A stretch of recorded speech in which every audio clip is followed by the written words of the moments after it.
Hello, and welcome to Tome Travellers, a read-along book club podcast. I'm Becks. I'm Lisa.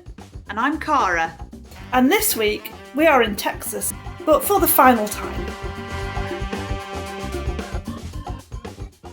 This week, we are reading the final chapters of Cowboy Dragon by Terry Bolryder. That's chapters 19 to 27. And a quick summary, we get a movie night, a kidnapping, and an anticlimax.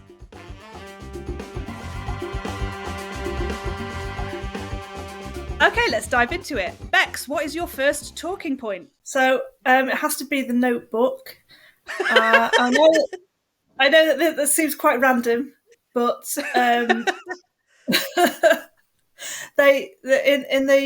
where we kicked off, wasn't it? Pretty much, they were doing a film night, and they decided Becks film selections where they'd watched plenty of times already.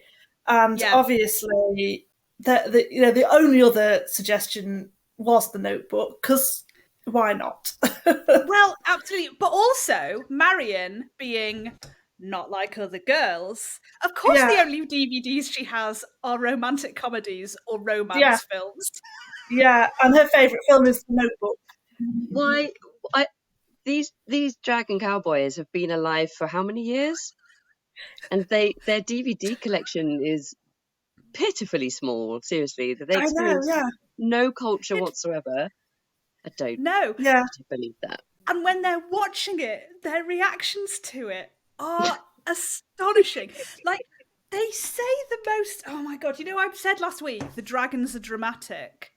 Yeah, they're so dramatic. Oh god, I didn't make enough notes about.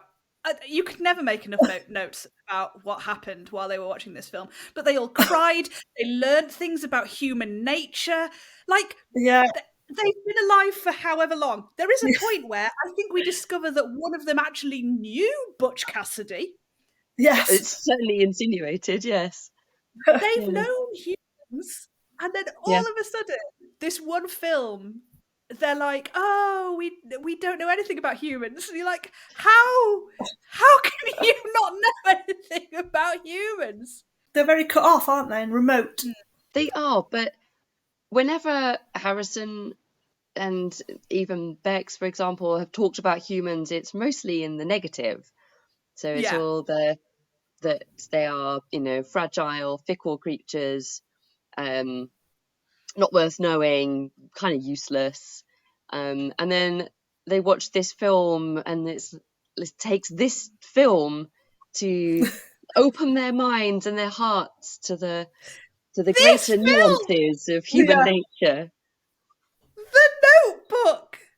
Which, confession, I've never watched. I mean, it's a classic. I watched it, and I don't remember being overwhelmed by emotion. Do you know what I mean? I think I watched it, and like in the grand scheme of things, it wasn't that long ago. And just to see, like, oh, everybody goes on about this film. And it was very much like, oh yeah. But then I do have to say that it was novel to see. I quite liked her writing about the guys actually getting into the film, because usually guys would automatically be like, oh, I'm not watching this. That's what you'd usually get. So it was quite fun to see that. There is, I did pull out a quote, because you know me, I like to take notes. Yes, you did. It says, it's something that Marion says, I think during the film, so they've started watching the film, and she says, there aren't a lot of guys that watch these kind of movies anyways, she said. There was stunned silence in the courtyard. Stunned. The men, the dragons, the wolf and the tiger, are astonished that human men would not, be desperate to watch this film. They don't know humans at all. But they didn't particularly want to watch it in the first place. It was only because they didn't want to watch the ones that they'd seen 100 million times. Maybe we just we need to force more men to watch things like The Notebook. I don't know. I mean, it'll change the course of history. Yeah. I know, but I say again, The Notebook. Does it have to be The Notebook? I'm sure there are other better films. I vote for it to be Monty Python and the Holy Grail. Yeah. A couple more things about them watching The Notebook. Apart from the guys crying and one of them asking if there's a sequel, and she's like, "No, I'm sorry, but I do have other romance DVDs in my car." Of course, because that's what you travel around with in your car. Yeah. Yeah, but I also I like when she said that because they'd made a point of saying that she didn't have a lot of space in her, when she moved. So she brought the Notebook because it was really important to her. And then suddenly, by the end of it, there's more DVDs in her car. What? Yeah, they weren't there before. I mean, to be fair, maybe they were tucked under the wheel arches. I'm not sure. But they were integral to it running. This whole Marion being unlike other women is Harrison's opinion. And Harrison doesn't know what he's talking about. Because she wears pink panties, like we all do. I'm sure we're all currently wearing pink panties right now. All the time. Every day. Which, in fact, might make her not like other girls, because we're a sample size of 3, and none of us are wearing pink panties. And she... Yeah, I was just thinking that, Lisa. Do I need to check? Because I might be.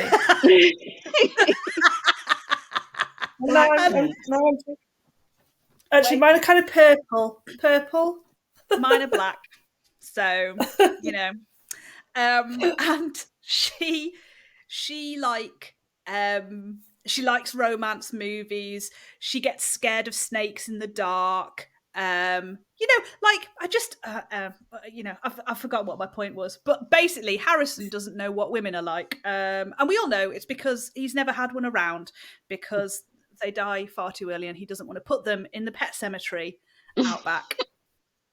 I've got a couple of other things. So first of all, Clancy says something quite brilliant during the love scene. He says, "That's the only note I made." Good. Did you write down the quote? Do you want to read it? No, I didn't actually write down the quote. I just put good comment from Clancy about tongues. That was my note. So what he says about tongues, dear listener, is he says he should be doing other things, like putting his tongue to better use, instead of just looking down at his mate with lovey-dovey eyes. And then I think Marion's like, they can't show things like that on film, Clancy. Yeah. Or at least they can, but it's very niche.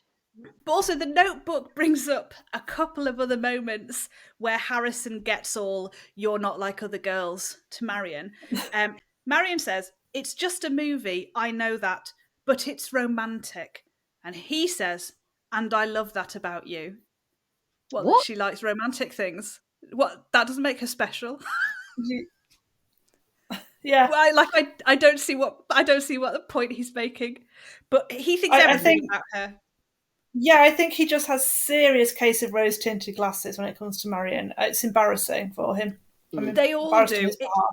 It becomes so unbelievably cringy the further you get on in the book. Like how much they are. The whole set of them are into Marion. I wonder in the next book, if another woman comes onto the ranch, if Marion's going to get all like, "Oh, that used to be me. Yeah. Like, I used to be special. Now nobody cares anymore." So I'm just thinking, it's a slightly smutty book. So as the series goes on, does it just turn into orgies? Ooh. Well, I mean, Harrison doesn't. I don't know if he's keen on sharing. Well, no, he's not a sharer, is he? No, he doesn't. Absolutely not. So no. maybe not. And I did read the opening chapter of the next book. Yeah, of course I did. I needed to know what happened after the end.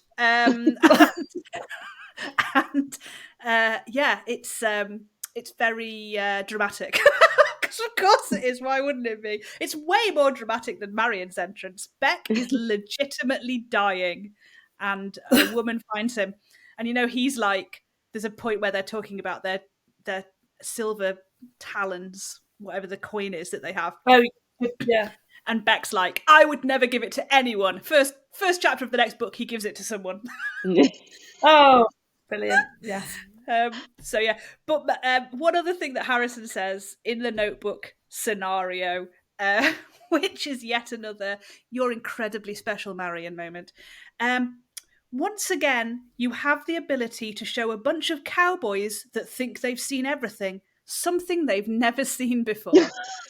It's the Notebook. They need to get out more. They seriously need to get out more. Yeah. Really do. And we know that they go to town. We know that Clancy has women draping themselves off him. So why is this such a big deal? I think they just go to that one bar every few Fridays. I think that must be it. Yeah. The whole Marion is so special stuff just really started to get on my tits. Yeah, yeah. I did write a lot of notes about, like, every time I came up against a quote that was like, there's one like, oh no, there's one during, again, the Notebook thing. Beck throws her some popcorn. Oh, yes. A bag of popcorn. Yeah. And it says she barely caught it, fumbling before finally getting a grip on it. And Beck managed to look impressed for a second. It's a bag of popcorn! Oh, also, she fucked up the catch. Like, it wasn't like she just, like, stuck her hand out and just, like, caught it as if it was nothing without even looking. Yeah, I'd be impressed with that. Yeah. She fumbled it and nearly dropped it, made a complete fuck up of it. And he's like, yeah, wow, that was amazing. That is how little they think of women on this ranch. That when she does that thing, you know, when you're like, like a hot potato. Yeah. And like, she finally gets a grip on it. Beck's like, nice. I didn't think you'd be able to do that. The woman actually caught it. Yeah. If he'd said, good save, I'd have appreciated that. Yeah. You know, but he didn't. He just thought that she was magnificent.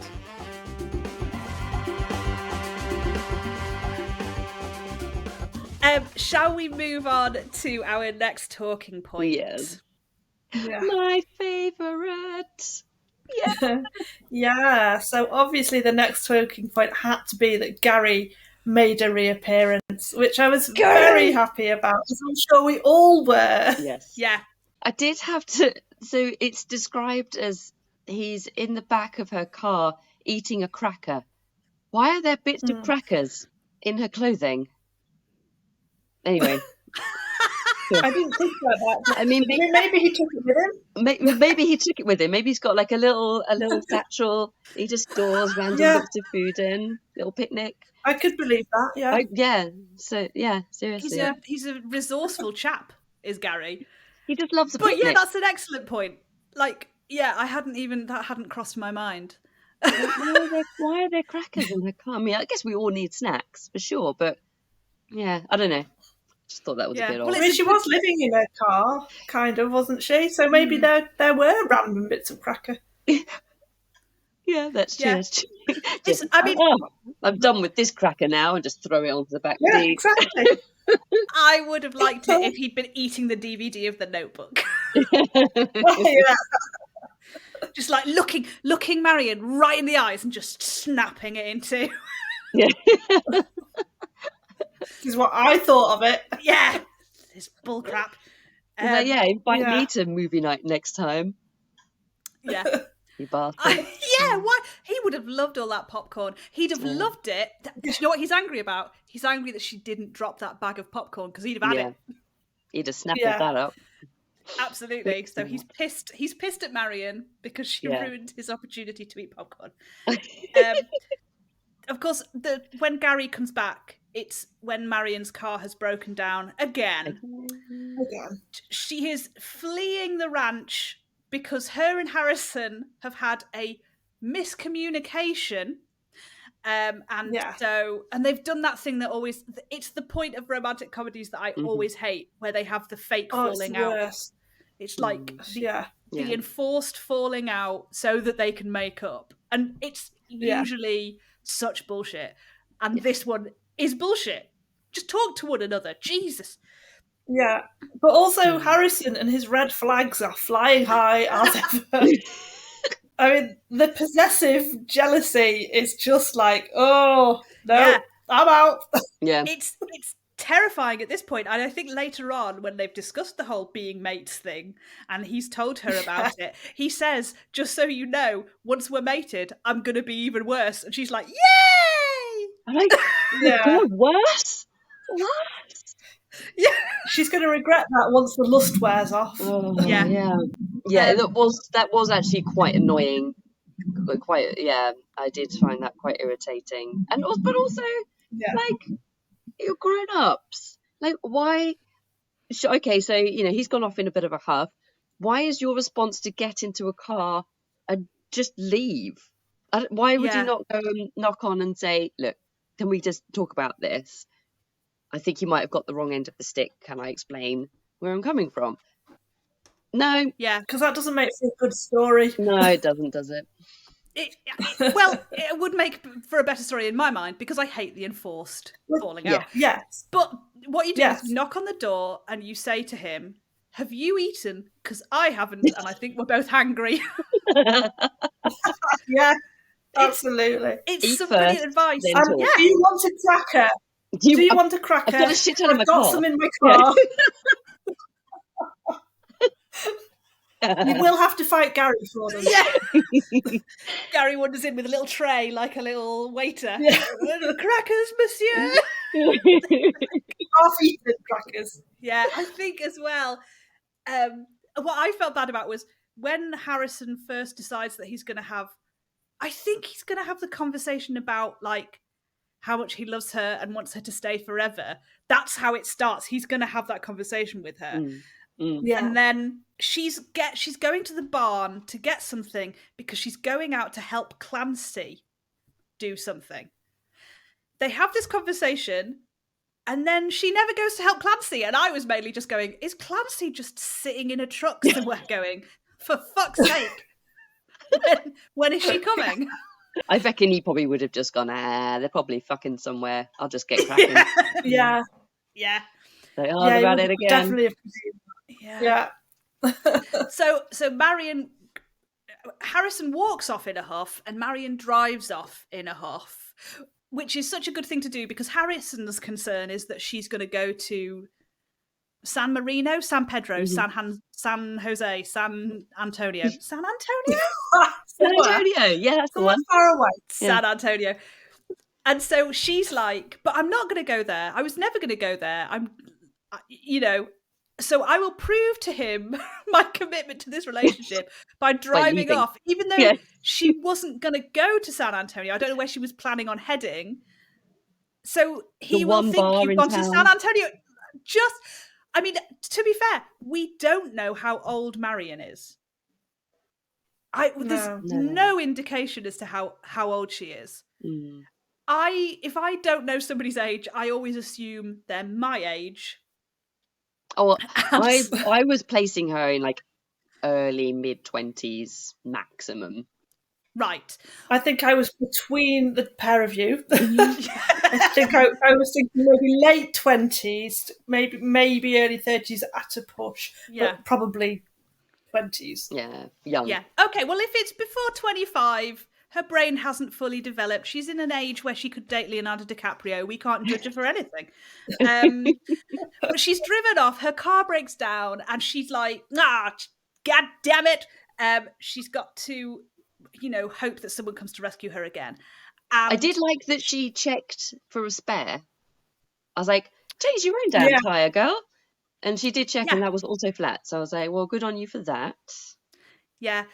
You'd think when the guys got the car back up and running, they might have put some air in that spare tyre, but they obviously hadn't got round to that yet. But another car comes towards her. She's like, yes, finally, Harrison's come to save me again. And it turns out it's not Harrison. And Gary gives her a heads up. Quote, Gary perked his head up, sniffed the air, then hissed and disappeared into a pile of shirts and jeans. So he knows it's not the good guys coming. And then, of course, we have a little Gary comes to the rescue moment, which is very exciting. When it's the copperheads, and they're like crowding around Marion, and they're gonna steal her away and do terrible things to her. When they were all doing that surrounding thing, I was imagining the Wheelers from Return to Oz. Oh my God. That would be more creepy. I'm gonna have nightmares tonight. They are terrifying. Sorry. Yeah. Wheelers. Tara doesn't do Return to Oz. It's too scary. Yeah. It is really scary. I In fact, I think they're scarier than the Copperheads are, but that's the sort of thing that... Well, just I can came give to you a mind. cheerier film reference, if you like. Whenever they talk about the Copperheads, it makes me think of Chester Copperpot from the Goonies. Oh my God. Copperheads are like, no, Copperpot. Yeah, they're just looking for treasure. Just One-Eyed Willy. This whole book is One-Eyed Yeah. Willy. No, that's just Harrison you're thinking of. Yeah, Harrison. Just One-Eyed Willy. But yes, when they've got her, when the Wheelers have her surrounded, it says here, Gary leapt from the back seat toward the man blocking her door, tiny claws scratching as he latched onto the man's leg with his mouth. And I just wrote, Gary to the rescue! Gary. He didn't get very far. Go, Also, Gary. Gary, be careful. Yeah. Yeah. Like, he didn't do much. I think the guy just shook him off his leg and he ran into the bushes. So. You did, yeah. But he tried, bless him. He did. What he should have done is turned into his massive Gary self. Yeah. Yeah. And stomped them all to death. But he, maybe he doesn't want people to know about that. He keeps that for the tired aunt who he's having an affair with, maybe, And that's the last we see of Gary in that section, but we do see him at the end of the book sneaking food from the dining table. So he's all right. He's all right, yes. He is still around. The coyotes. Because I was worried. I was a bit like, but where is he? And is he going to be all right? Is he going to get back? Is he gone forever? Yeah. I was more concerned at his fate than Marion's, I'm afraid. I mean, same. again, they've known Gary for longer, but he obviously isn't unlike other raccoons and therefore not important enough to save or worry about. Only as far as they know. They don't know that he can turn into giant Gary. I think we're maybe the only ones that know that. Yeah, I think maybe we are, yeah. Even the author doesn't know this yet. Yeah. I'm going to email her later. Not till he gets his spin-off, and then all will be revealed. But yeah, then she gets dragged off to their ranch. Sorry, Meg, Beck's cat was just trying to make she was trying to make a point there. Yeah, she had some strong feelings. She did. She's like, can you shut up about Gary? I don't want to hear any more. Stop chatting about that other animal. He's fictional. Yeah. She's jealous. So yes, she does. She gets taken by the Copperheads. Perfect opportunity for Harrison to rescue her. Yeah. From their ramshackle. What exactly do they do on their ranch when it was like, there's nothing there, the houses are all broken? It's like, what? Like Harrison sort of talks about how they steal their cattle, but it doesn't seem like they've got much of a good setup for doing anything like that. They don't seem terribly organised. No, I just get the impression that they steal the cattle to be annoying. Yeah. Not to do anything with them. Yeah. I was a bit disappointed that we didn't get more kind of Barbara Windsor Marion in this scene. She's remarkably passive. Yeah, and on that note, we will move on to Beck's third talking point, which is Becks. The anticlimactic finish.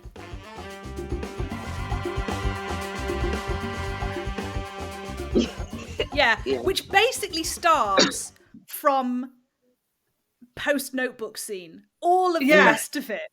The remaining 8 chapters are one anticlimax followed by another anticlimax. Yeah. I feel like at this point it really lost. I was just like, oh, do I have to finish this? Like, by that point, it's like, I quite liked it at the beginning. It was quite entertaining, but now... She took the no messing about too far.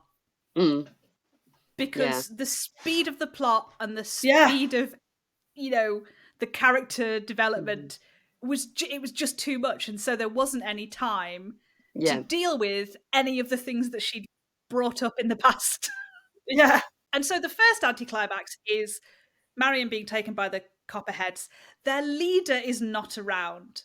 the guy whose name begins with W. Wexler? I can't remember. Yeah, Wexler. Yeah. He's not there. So it's his like second in command, Kyle or someone, who like steals Marion. And the idea is they're going to do terrible things to her. And then, yes, admittedly, a dragon turns up, which could cause a bit of a rumpus, and indeed does. But then Wexler returns, and he sees, like, Harrison the dragon has been stomping on houses and knocking down caravans and doing all sorts of stuff. And Wexler turns up and he's like, hey, get off my land. What are you doing? And Harrison says, well, they stole my mate. And Wexler says, then I see the apologies are mine, neighbour.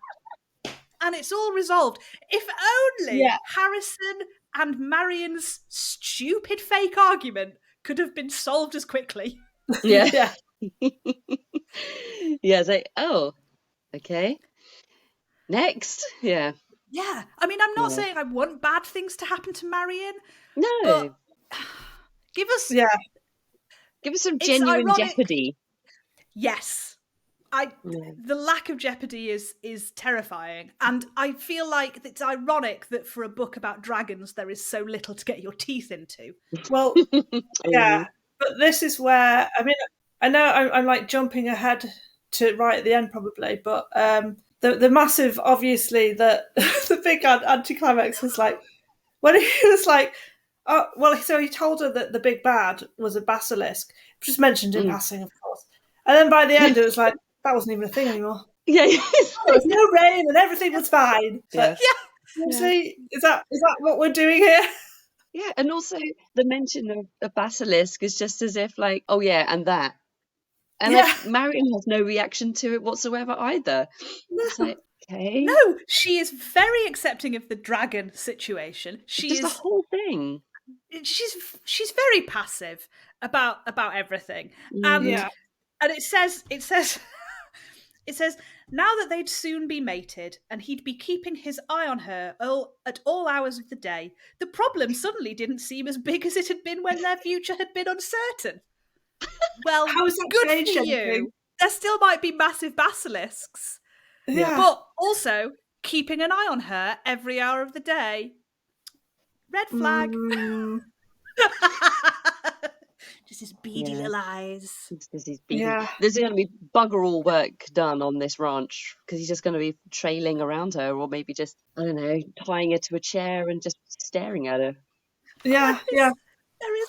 They do say something about that later, that he's managing the ranch as a proper boss.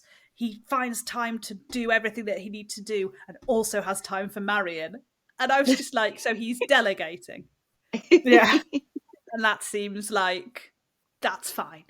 It's like, well done, Harrison. But after 2,000 years, you finally figured out your job. Better late than never, I suppose. Yeah.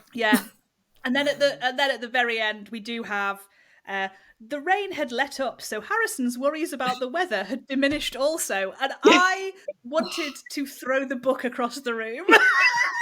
Yeah, I would have done, but it's on my Kindle, and I'm not going to wreck my Kindle for it. It's just not worth it. And I think when you're reading, especially with a physical book, you kind of go, oh, there's only this much left of the book. How are they going to fit everything in? And Terry Bolryder just didn't. Yeah. It's like that Dallas thing, where he woke up and it was all a dream. It was a bit like that. Yes. Yeah. Like, oh, it's, okay, that's the end. Right, okay, yeah. It was thrillingly anticlimactic. And it did. Unfortunately, when a book does do that, you start to read slower and slower because you just know nothing's going to happen. Mm-hmm. Or it's just going to be dismissed in a sentence. Yeah. Because at the beginning, in the first episode, I said, oh, here we have the big bad, the Copperheads. And then in the second episode of the podcast, Lisa was like, oh no, here is the actual big bad. It's these underground dinosaur things. Yeah. And, and we spent like a good amount of time discussing that it could be dinosaurs, it could be Massive Gary. We spent more time on the big bad than Terry Bolryder did. I can appreciate if you are writing a series of books and you know you're going to be writing a series of books, that maybe you want to spread out the what's the word? Like the expectation of this. Yeah.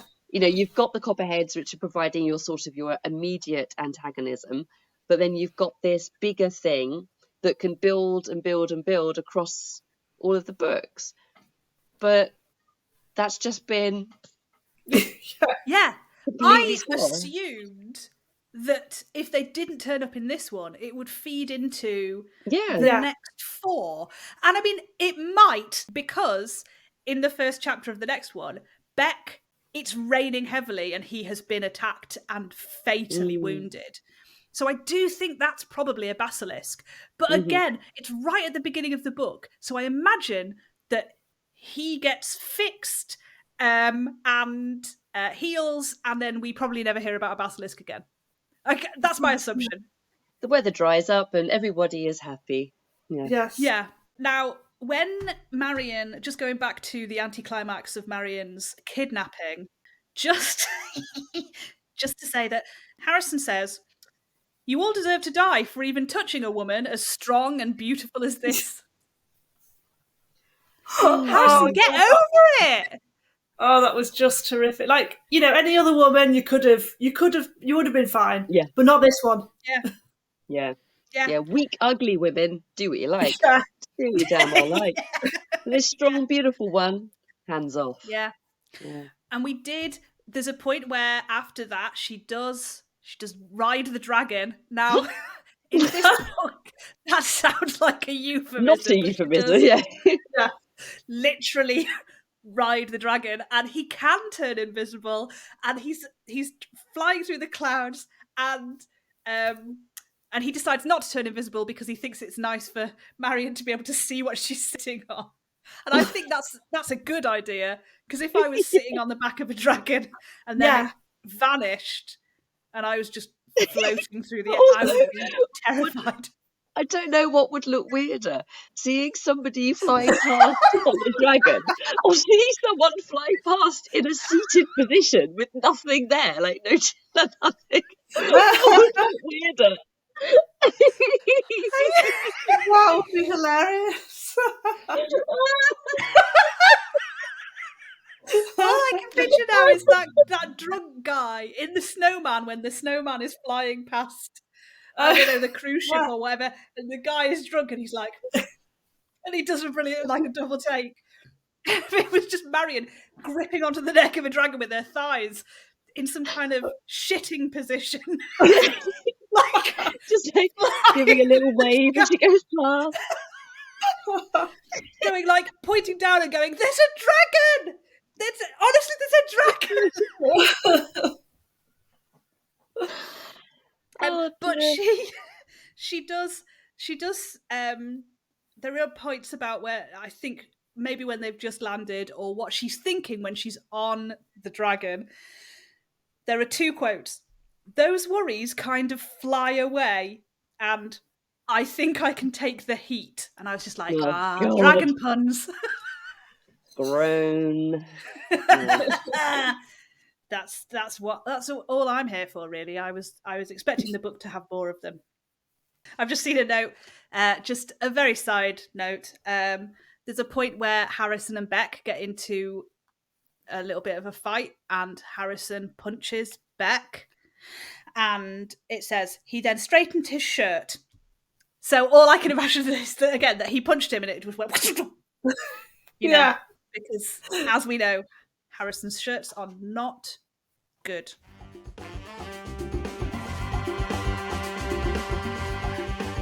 I added a talking point, which is Aunt Edith. Yeah. Because we actually meet the tired aunt over the phone, but we meet her.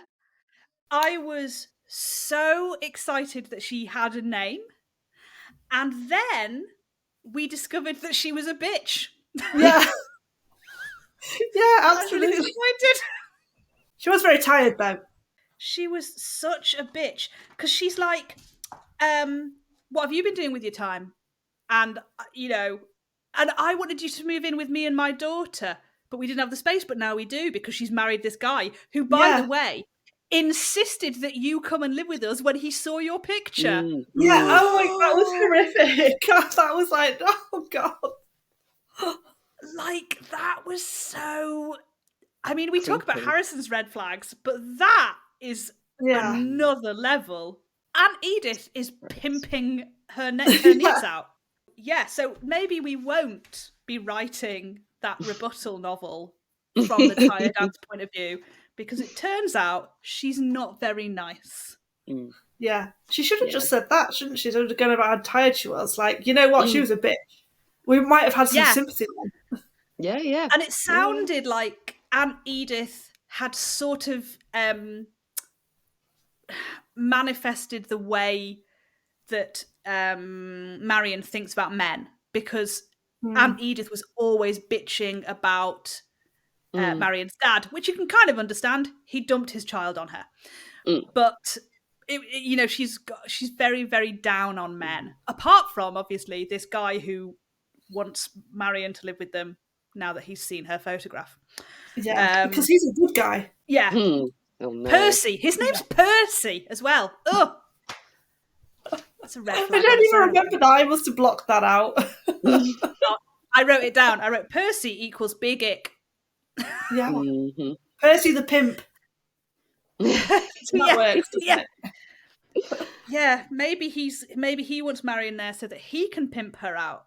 He's so gross. Yeah, I think if that was the situation that she was growing up in, and perhaps there were other instances that were equally as icky, perhaps with other people, I would 100% have had a lot more sympathy. Yeah. She doesn't owe you shit. She owes you nothing. Yeah. And in terms of, I think we talked about it last week, the fact that he says, I love you, and she says, I love you, and I have for a while, and it's been like 2 weeks. There's a point where, like, he talks about, like, how he's got to know her over time, and then it's like, somebody asks, like, oh, did the boss propose? About time. Yeah. It's been 7 years or something, yeah. But maybe time moves differently when you're in the animal kingdom, and you need to hurry up and mate. Yeah, but in a way, they've been alive. Yeah. Again, this discussion about they've been alive for so long. Yeah. So, a year to them is like a weekend. So 2 weeks must be. I mean, it's a negligible amount of time for us. It's 20 minutes for them. And like Clancy or Beck or whoever is going, oh, it's about damn time you proposed to that lady. I did like that Clancy is like Mr. Mysterious. He's obviously got all these secrets, but if it's like the Basilisk, we won't find out what any of them are, and it'll be brushed under the carpet and ignored anyway.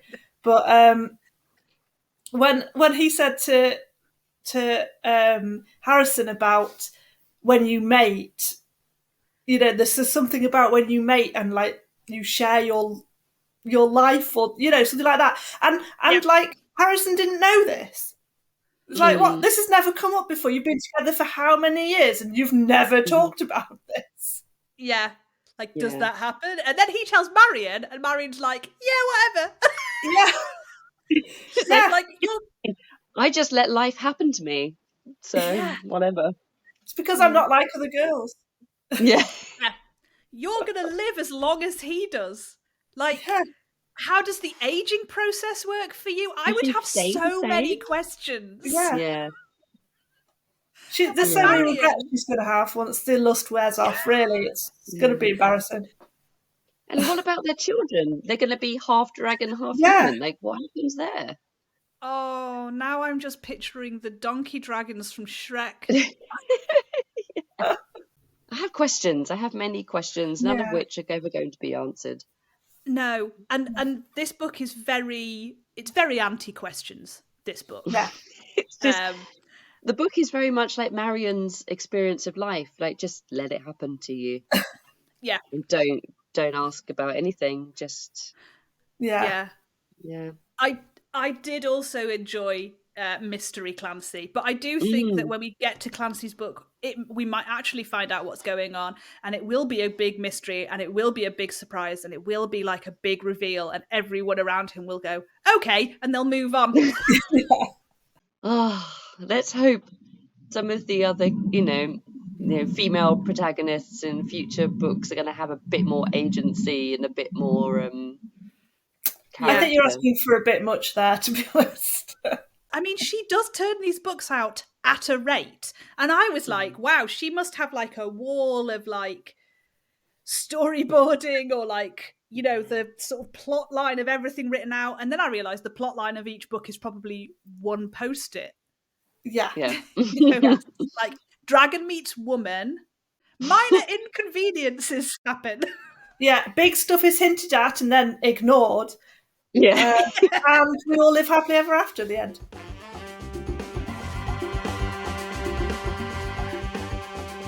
Okay, so final thoughts. And I think, because Becks and I use Storygraph, I don't know if you know it, not an ad, but Becks and I use Storygraph.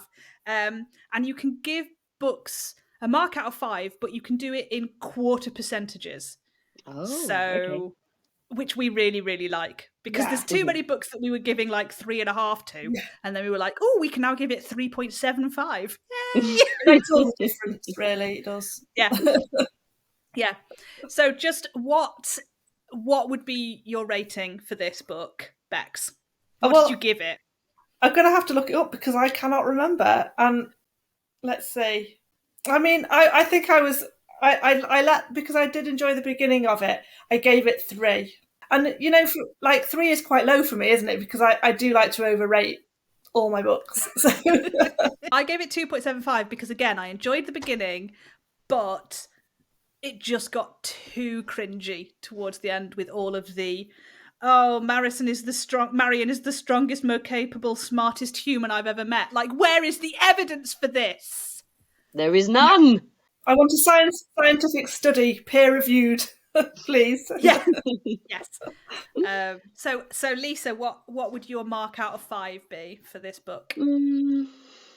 I think I would probably have to agree with the 2.75 myself. I did find myself somewhat skimming the end because I was just like, okay, blah, whatever. Yep. Whereas I did find kind of the first maybe half to 2/3 kind of, ridiculously amusing. And then I was just like, nah, you've lost me now. It was entertaining at the beginning and the entertainment factor wore off towards the end. Yes. Yeah. Yeah. No, I just got a bit annoyed. Yes. So that's unfortunate. But there we go. I think 2.75 to 3 is our rating for Texas Cowboy by Terry Bolryder.